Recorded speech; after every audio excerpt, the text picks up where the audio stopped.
Alhamdulillahi Rabbil Alamin. Wassalatu wassalamu ala al-mabu'uthi rahmatan lil alamin. Nabiina Muhammadin wa ala alihi wa ashabihi wa man tabi'ahum bi ihsanin ila yaumiddin, amma ba'd. Allahumma la ilma lana illa ma 'allamtana innaka antal alimul hakim. Allahumma allimna ma yanfa'una wa anfa'na bima 'allamtana wa zidna ilma wa arinal haqqa haqqa warzuqna ittiba'a wa arinal batila batila warzuqna ijtinabah. Waj'alna mimman yastami'una al-qawla fayattabi'una ahsanah wa adkhilna bi rahmatika fi ibadika as-salihin ya rabbal alamin. Allahumma inna nas'aluka ilman nafi'an wa rizqan thayyiban wa amalan mutaqabbala. Alhamdulillah, kita lanjutkan lagi pelajaran kita dalam membaca Durar al-Bahiyah fi Masail al-Fiqhiyah yang ditulis oleh Imam Asy-Syaukani rahimahullahu taala, dan kita masih berada di dalam kitab At-Taharah, yaitu di bab ke-5 tentang mandi. Dan di pertemuan sebelumnya telah kita ambil fasal yang pertama, yaitu kapan diwajibkan mandi atau hal-hal yang mewajibkan seseorang mandi. Secara ringkasnya ada 6. Apabila keluar mani, kemudian bertemunya 2 yang disunat, kemudian selesainya masa haid dan masa nifas, kemudian dengan mimpi bersamaan dengan adanya tanda basah atau bekas. Yang ketiga, dan dengan kematian, yaitu maksudnya di sini orang yang hidup wajib memandikan jenazah tersebut. Dan juga yang terakhir, yang keenam, adalah dengan keislaman, yaitu ketika seseorang masuk ke dalam Islam. Kemudian selanjutnya kata beliau rahimahullah, al-faslu tsani, fasal yang kedua, yaitu arkanul ghusli wa sunanuh, rukun-rukun mandi dan sunnah-sunnahnya. Rukun-rukun mandi dan sunnah-sunnahnya. Jadi sekarang dalam fasal ini kita berbicara tentang kaifiyat atau tata cara mandi wajib, atau disebut juga dengan mandi janabah atau mandi junub, sama semua maksudnya. Kata beliau rahimahullah, wal ghuslul wajibu huwa ayyufidul ma'u ala jami'i badani aw yanghamisu fihi ma'al madmadati wal istinshaq waddalki lamma yumkinu dalkuhu wala yakunu syar'iyyan illa bin niyati li raf'i mujibih wa nudiba taqdimu ghusli a'dha'il wudu'i illa al-qadamaini thumma at-tayamun. Kata beliau, mandi wajib itu dengan, atau mandi wajib yang sah adalah dengan mengalirkan ayyufidul ma, mengalirkan air ke seluruh tubuh, ala jami'i badani au yang gomiso fihi, atau dengan cara berendam fihi, di dalam air, ma'al madmadati wal istinsyaq, disertai dengan berkumur-kumur dan menghirup air ke hidung lalu mengeluarkannya, serta wadalk, menggosok bagian tubuh yang memungkinkan untuk digosok. Wala yakunu syar'iyan illa bin niyati li rafi mujibih, dan mandi itu tidak dianggap sah secara syariat kecuali dengan niat untuk menghilangkan atau mengangkat mujibi, mengangkat penyebab dari mandi wajib tersebut, yaitu yang sudah kita ambil di pertemuan sebelumnya, sebab-sebab mandi. Kemudian kata beliau, wa nudiba taqdimu ghusli a'dha'il wudu'i illa al-qadamaini thumma tayamun, kemudian disunnahkan mendahulukan mencuci atau membasuh anggota wudu kecuali kedua kaki. Kecuali kedua kaki, ini akan datang penjelasannya semua. Thumma at-tayamun, kemudian mendahulukan bagian kanan dari tubuh saat membasuh. Disebutkan oleh penulis di atas bahwasanya mandi wajib itu dengan mengalirkan air ke seluruh tubuh atau dengan berendam di dalam air. Secara ringkas dapat kita katakan bahwa mengenakan air ke seluruh tubuh, baik itu dengan menyiram atau dengan berendam. Intinya seluruh tubuh atau seluruh badan ini terkena dengan air. Itu rukun dari mandi wajib, yang tentunya juga dengan niat. Nah, niat itu yang membedakan dengan mandi wajib dan mandi biasa yang untuk bersih saja atau untuk menyegarkan diri saja. Dan rukun ini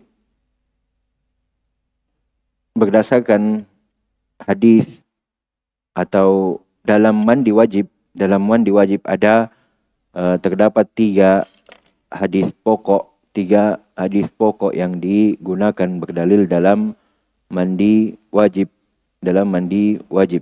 Yang pertama adalah hadis Aisyah radhiyallahu taala anha yang diriwayatkan oleh Imam Bukhari dan Imam Muslim. Imam Bukhari di nomor 248, ditulis saja nomornya karena saya hanya akan baca terjemahannya. Dan di riwayat Muslim di nomor 316. Ini hadis yang pertama yang digunakan atau sebagai pokok dalam kaifiat mandi wajib. Kata Aisyah radhiyallahu taala anha, sesungguhnya Nabi sallallahu alaihi wasallam apabila mandi janabah atau mandi wajib, beliau memulai dengan mencuci kedua tangan beliau. Beliau memulai dengan mencuci kedua tangannya, kemudian berwudu seperti wudu untuk salat. Berwudu sebagaimana beliau berwudu ketika hendak melaksanakan salat. Kemudian beliau memasukkan jari-jarinya ke dalam air dan menyela-nyela pangkal rambutnya. Setelah itu, beliau menyiramkan air di kepalanya sebanyak 3 cidukan dengan kedua tangannya, lalu menyiramkan air ke seluruh tubuhnya. Lafaz yang terakhir itu dijadikan sebagai rukun dalam mandi wajib. Itu hadis yang pertama, hadis dari Aisyah radhiyallahu taala anha. Kemudian hadis yang kedua adalah hadis dari Maimunah radhiyallahu taala anha yang diriwayatkan oleh Imam Bukhari di nomor 274.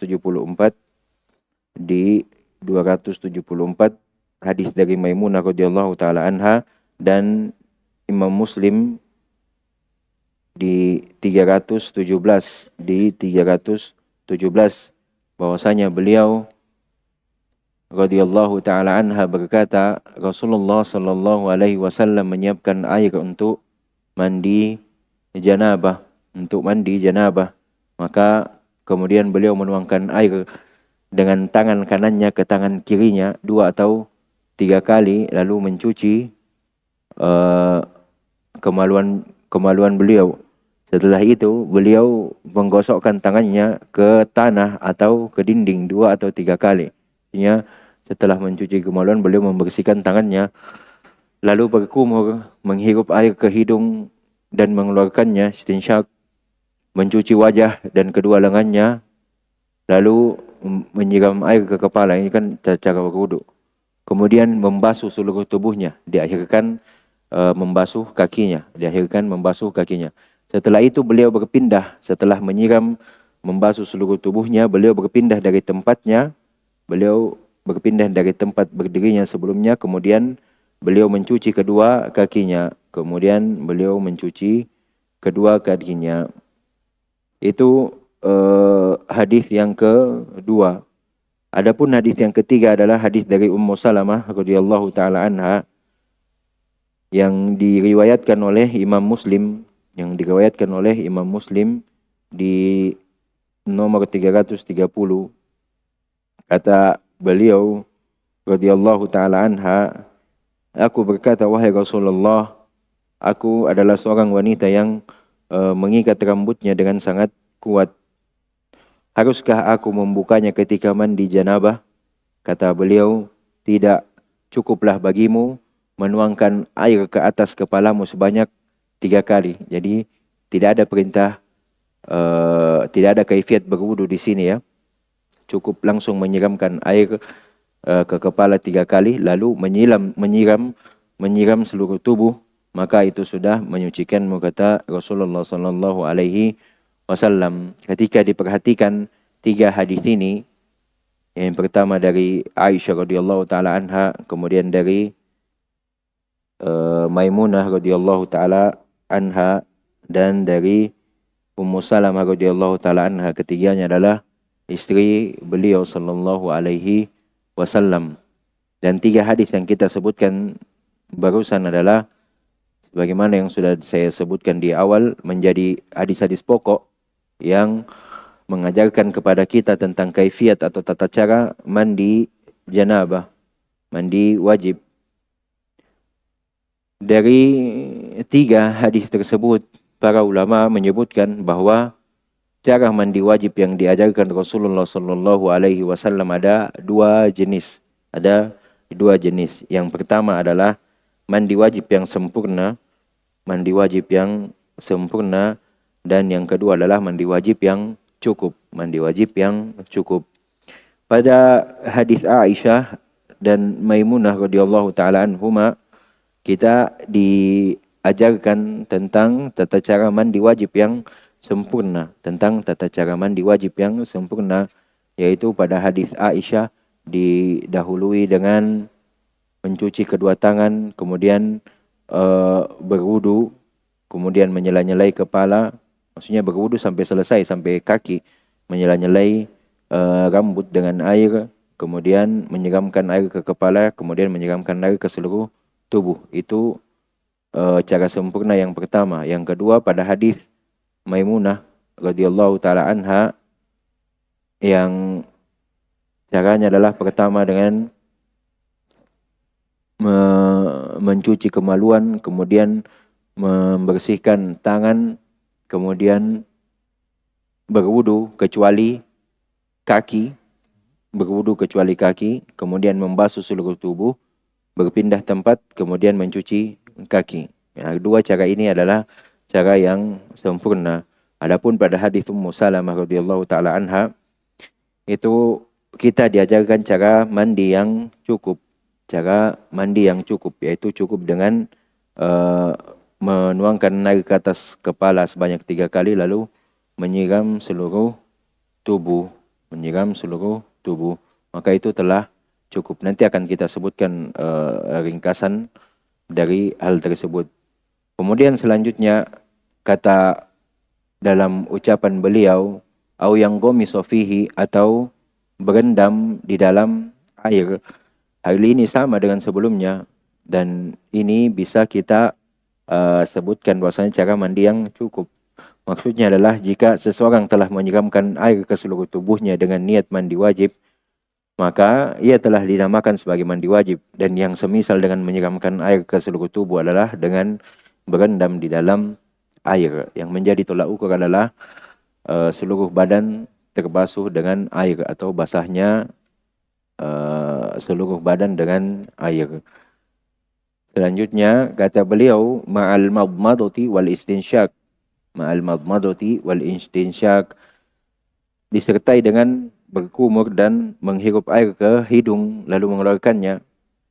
Hal ini disebutkan dalam hadis Maimunah radhiyallahu taala anha yang telah kita sebutkan, bahwa Rasulullah sallallahu alaihi wasallam ketika mandi wajib, beliau di antara rangkaiannya berkumur dan menghirup air ke hidung beliau. Waddalki lamma yumkinu dalkuhu, dan menggosok bagian tubuh yang mungkin untuk digosok. Ini diantara sunnah dalam mandi wajib,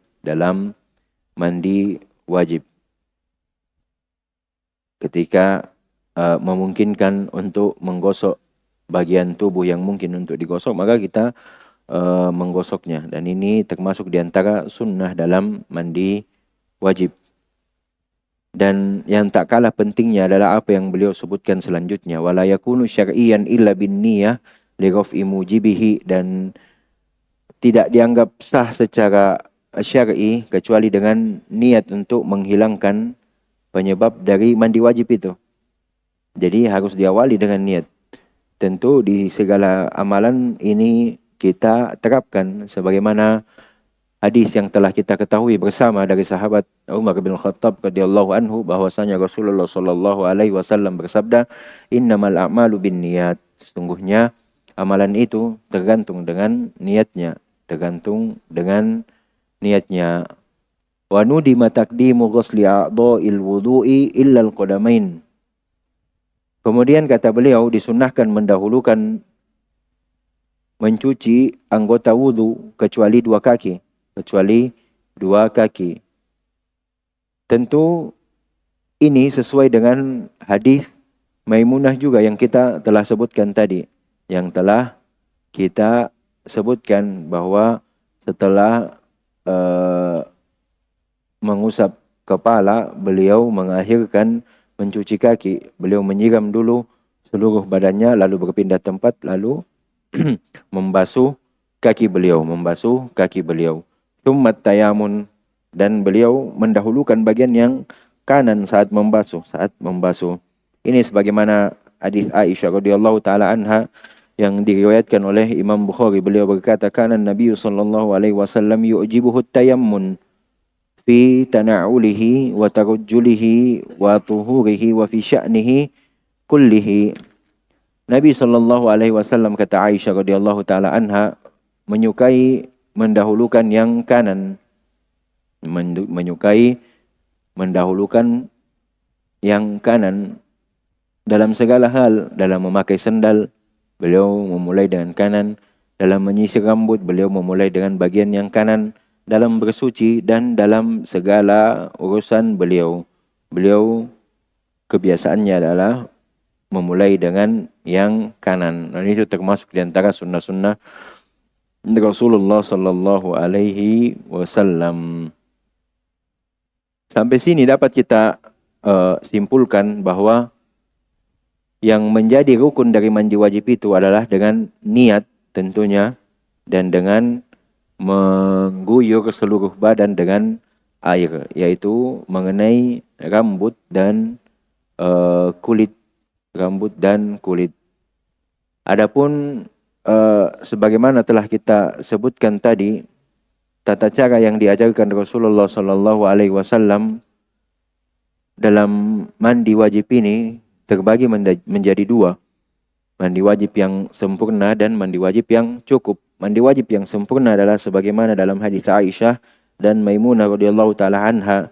Yang pertama yaitu dengan mencuci tangan sebanyak 3 kali, membersihkan kemaluan, kemudian membersihkan kemaluan dengan tangan kiri. Kemudian setelahnya mencuci tangan tentunya setelah membersihkan kemaluan baik dengan tanah ataupun sabun. Kemudian berwudu dengan wudu yang sempurna seperti ketika hendak melaksanakan sholat. Namun dalam kaifiat ini ada dua cara. Boleh diakhirkan membasuh kedua kaki setelah rangkaian mandi selesai, sebagaimana dalam hadis Maimunah radhiyallahu taala anha, dan boleh langsung berwudu sempurna kemudian melanjutkan mandi sebagaimana dalam hadis Aisyah radhiyallahu taala anha. Selanjutnya menyela-nyelai rambut dengan air, kemudian menyiram kepala dengan air minimalnya sebanyak 3 kali hingga sampai ke pangkal rambut, yaitu tentu dengan tujuan meratanya air mengenai rambut, mengenai seluruh bagian tubuh. Yang terakhir adalah menyiram air ke seluruh bagian tubuh. Dan perlu menjadi catatan penting di sini adalah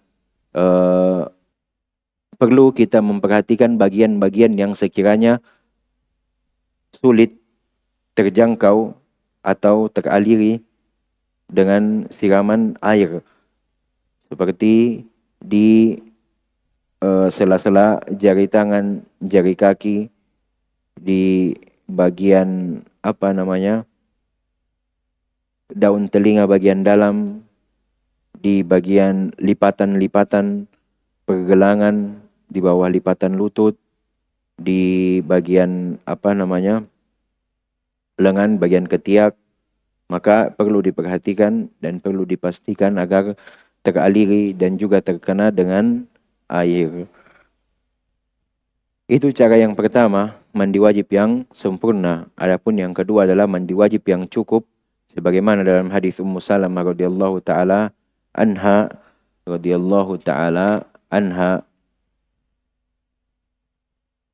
Yang pertama adalah tentunya dengan niat mandi wajib. Ini yang membedakan dengan mandi biasa. Ini yang membedakan dengan mandi biasa. Niat untuk mengangkat kewajiban dari mandi tersebut. Kewajiban dari mandi tersebut. Yang kedua adalah mandi wajib sebagaimana diajarkan dalam hadis Ummu Salamah radhiyallahu taala anha. Tentunya yang pertama dengan niat mandi. Yang kedua adalah cukup dengan menyiramkan air ke tubuh minimal 3 kali. Dan sama seperti tadi, dipastikan seluruh bagian tubuh teraliri dengan air secara merata. Selesai dari penyebutan rukun-rukun dan sunnah dari mandi wajib. Selanjutnya kata beliau al-faslu ats-tsalits, fasal yang ketiga. Fasal yang ketiga yaitu mata yasunnu al-ghusl. Kapan disunnahkan orang mandi? Kapan disunnahkan mandi? Kalau yang di fasal pertama pertemuan kita kemarin adalah hal-hal yang mewajibkan seseorang mandi. Dan fasal yang ketiga ini adalah hal-hal yang seseorang disunnahkan untuk mandi. Kata beliau rahimahullah, wa yasra'u li salati wa yushra'u kayaknya dhammah.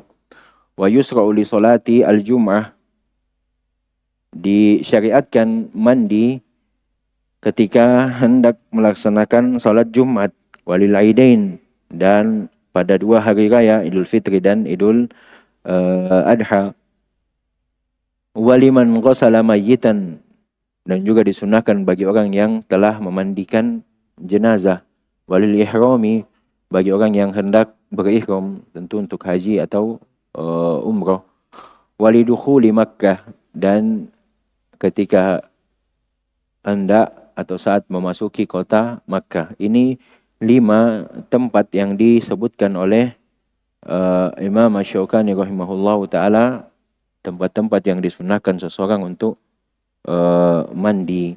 Yang pertama adalah ketika hendak sholat Jumat.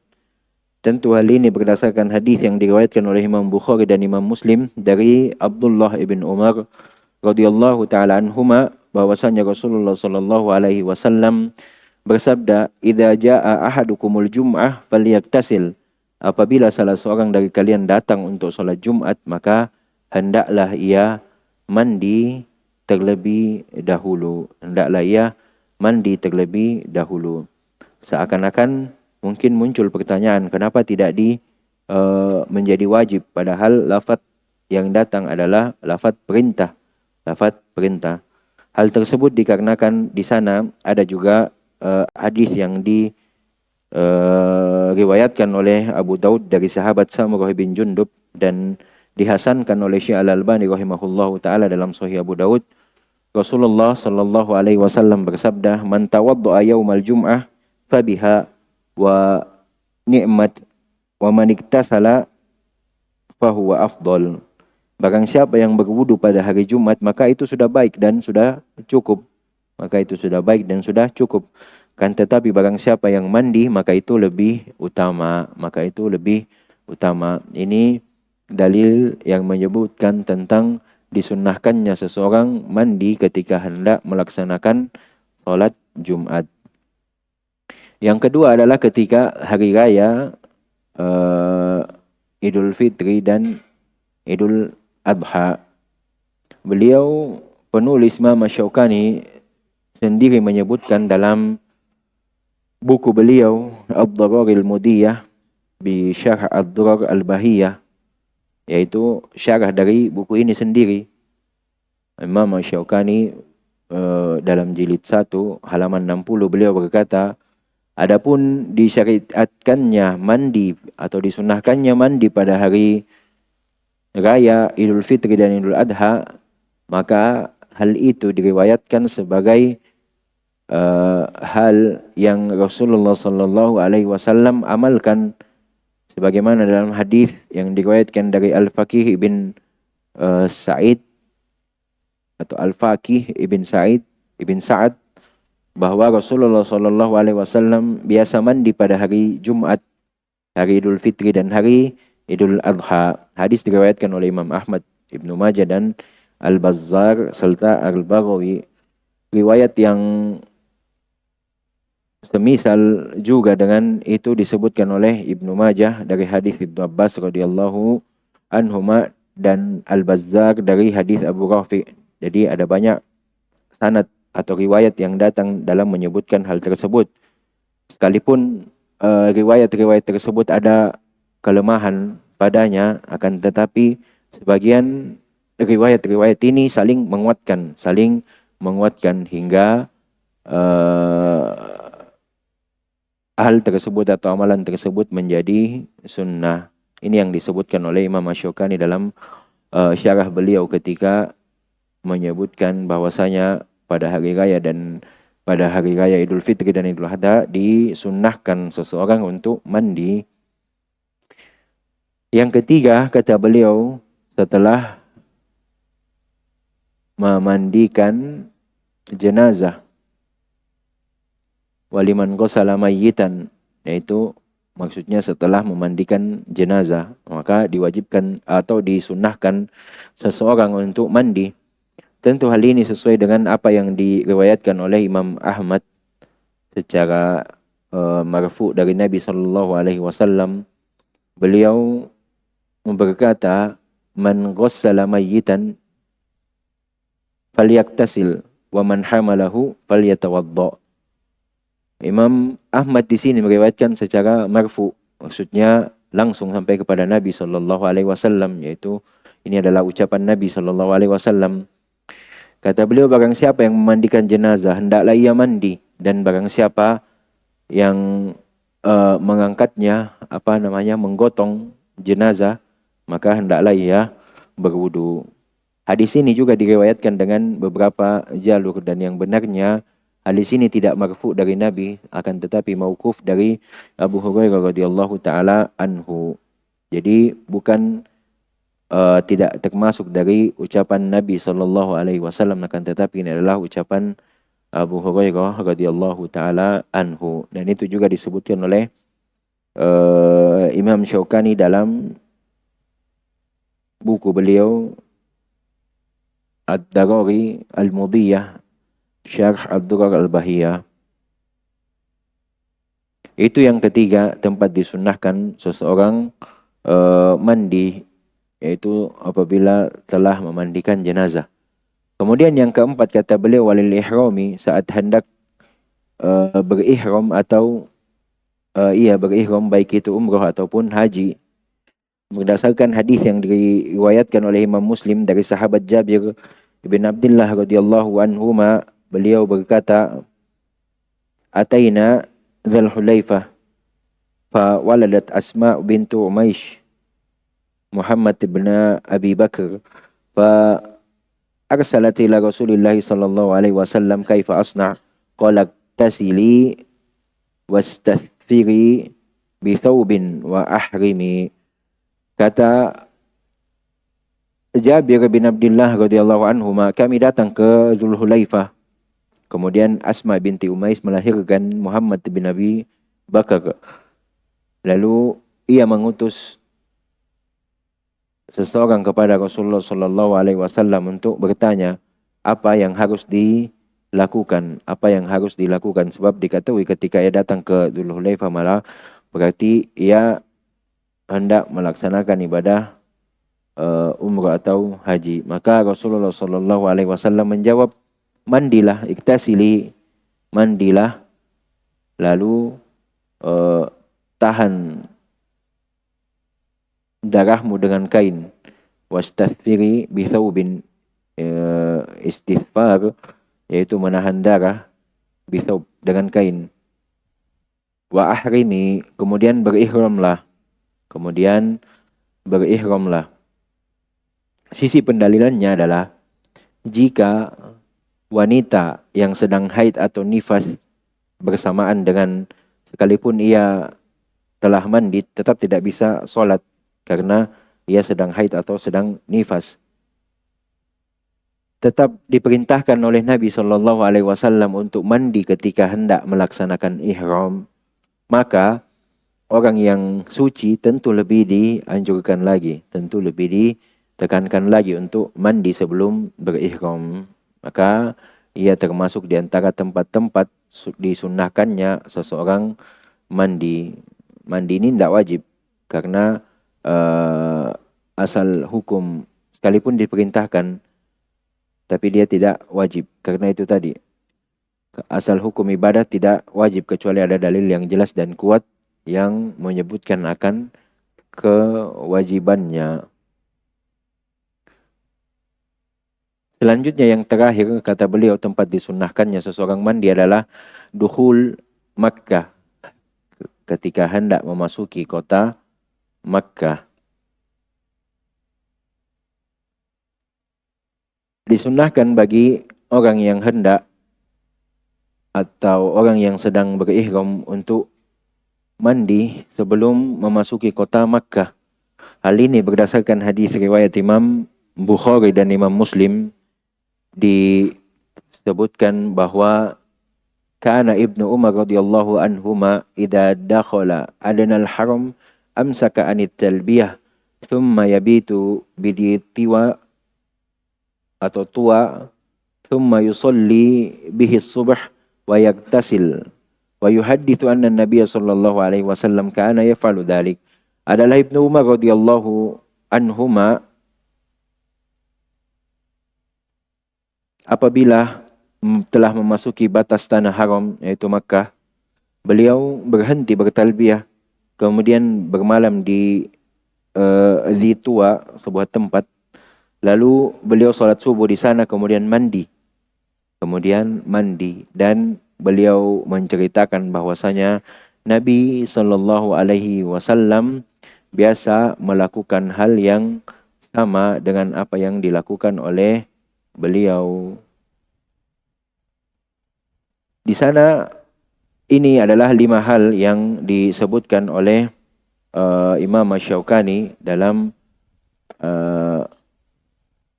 Ad-Durar Al-Bahiyah fi Masail Al-Fiqhiyah, tempat-tempat yang disunahkannya seseorang mandi. Namun di sana tentu bukan hanya ini saja. Di sana ada juga yang lain. Misalkan